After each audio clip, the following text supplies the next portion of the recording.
have you ever been in the situation where you wish you had more time to get things done? I don't know, maybe it was last week with school holidays, or you've got a project that you're working on. You're thinking, gosh, if only I could squeeze more stuff into my life, then I would be happy. If only I had an extra day of the week or an extra hour in the day, then I could finally get all the things done that God wants me to achieve. Well, maybe that's not the way God sees things. Joining us on the program now, part of the theology team at Laidlaw College, Dr. Maja Whitaker. Kia ora.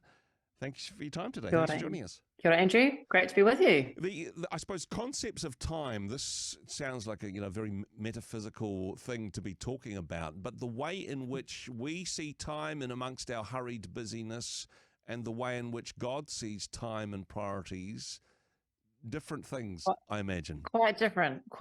We'll avoid getting too metaphysical, but I've often heard people say the phrase that God is outside of time in some way. And I get what they're trying to say in that, but it's a little bit off, and it's actually I think it's a bit distance as well, which I'm not a big fan of. I think it's a much more reliable to say that God is present to all of time, and all of time is present to God. So you might have heard the word that God is omnipresent. More often think about that. God's everywhere, like in space, but in the same way that it works with time. And that means that's why God, we can talk about our God who's one who was and is to come all at once. And how does that work? But that kind of explains why, the way that God talks to us about time, the way he talks to us about our future and talks about our past, they all kind of seem to come together. But he does have this really different idea of time than we do. 2 Peter talks about how a day is like 1,000 years to the Lord, and 1,000 years is like a day. And you go, oh, so what does that mean? But what does that mean? But for me, it's really where it lands in that my own experience of how time moves and how I try to move through time and what my expectations are of, like you said at the beginning, what I can do with my time. That's often the space where I'm like, oh, okay, I need some renewing of my mind here. Yeah.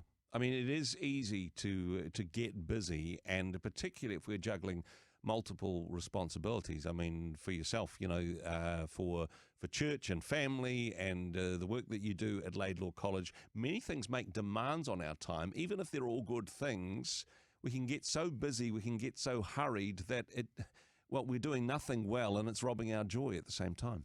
Oh, absolutely. Definitely a challenge for me. Like, I like being a person who's doing a lot of things and have my finger in a lot of pies, and have certainly had seasons in my life where the pace I've been running at is unsustainable. And there's been this false sense of urgency and pressure. And sometimes that just comes from me. Like, I think there's a bit of a cultural narrative around a busy person as a good person.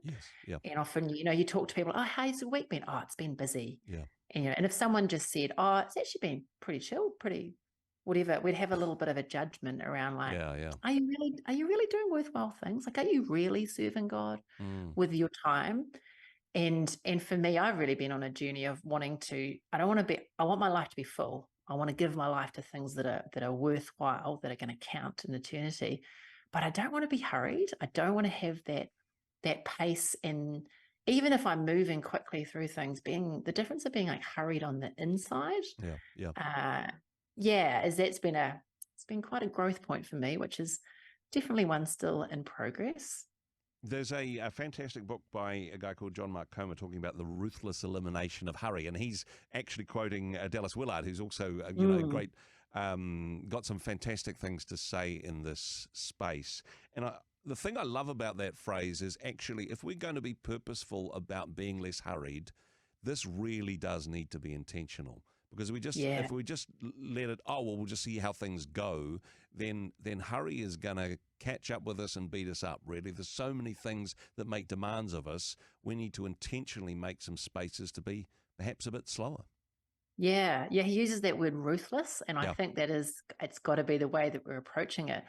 I read that book around the same time that we first went into COVID lockdown, and I had this really interesting experience where I'd gone from being quite hurried, always hurried to do things, get the kids out the door, get to the whatever.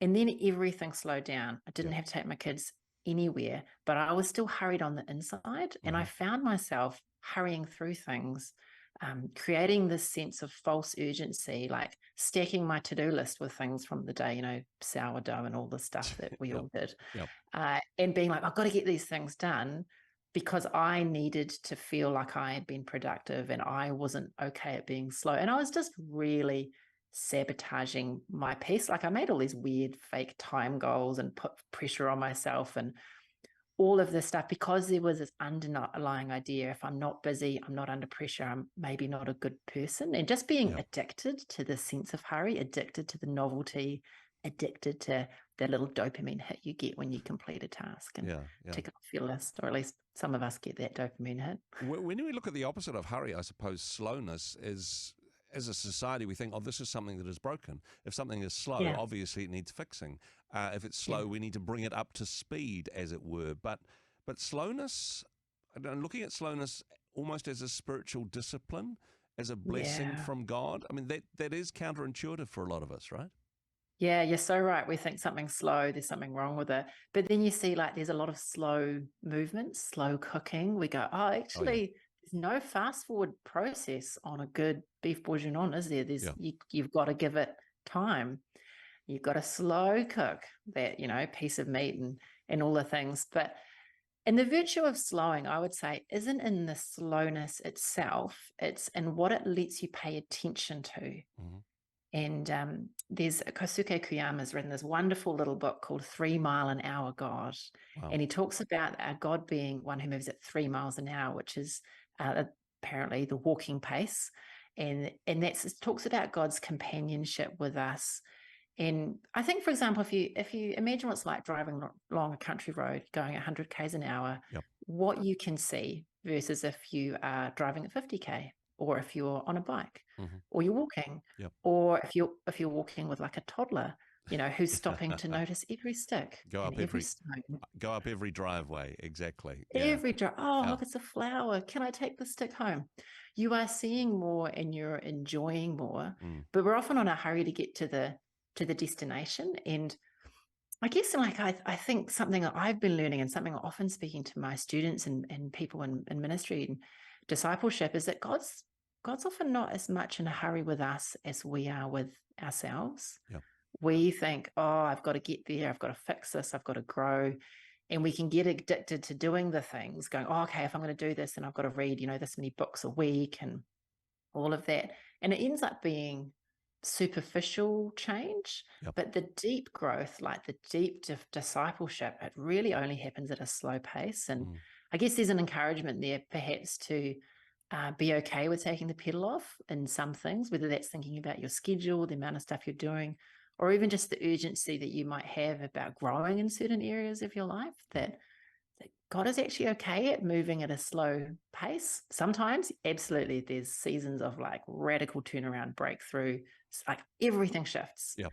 But often it's the process of time. Like you look at the people in the story of Scripture, it's in the process of time that stuff happens and God moves, and we need to learn to be more okay with that. Yeah. It is a struggle, particularly, I mean, I'm thinking in areas of ministry or family life or of career development, all good things. And there are so many things that want to make demands of us. The harvest is great, but the workers are few. For people in pastoral ministry or anything like that, there are so many people that want a piece of you. A great example, of course, though, is Jesus. A lot of people wanted his time and attention and fix this and heal that and spend time with me.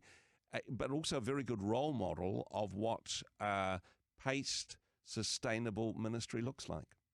Yeah, absolutely. Like he was open to interruptions, but you don't see it recorded that he stops and interacts with every single person. Yeah. He's able to discern what is the Father doing, and I'm going to do those things. And it's that discernment, I think, that we need to be leaning into more and more. Like, okay, there's all these needs. I can't do all of them. What is God calling me specifically to do? Yeah. Who am I called to be? And being comfortable with that and who I am and who I'm not, I think is a great space for us to learn to grow, because there's this temptation to be all the things and do all the things because the need is so great. But learning to discern that and be comfortable with our own limitations and comfortable with going, I'm just going to lean on other people in this community who can do those things.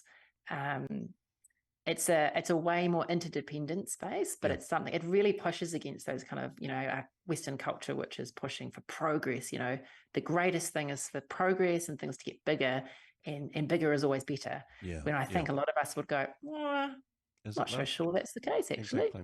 Well, I mean, hopefully, Maja, we're not going to get another lockdown to help us all learn how to slow down. Hopefully that's in our past. Hopefully not. But for somebody who is perhaps listening to this at the moment and thinking, that is me. I am too busy. Gosh, I wish I could slow down. What would your advice be? Where do you start in that space? Where do you start to be intentionally and purposeful in living life at a slower, less hurried pace? Yeah, I think it's worth really facing that head on. And there's obviously things that you can do in terms of looking at your calendar and your schedule, and having conversations with whoever's in your home and your workplace and your church involvement and that kind of thing.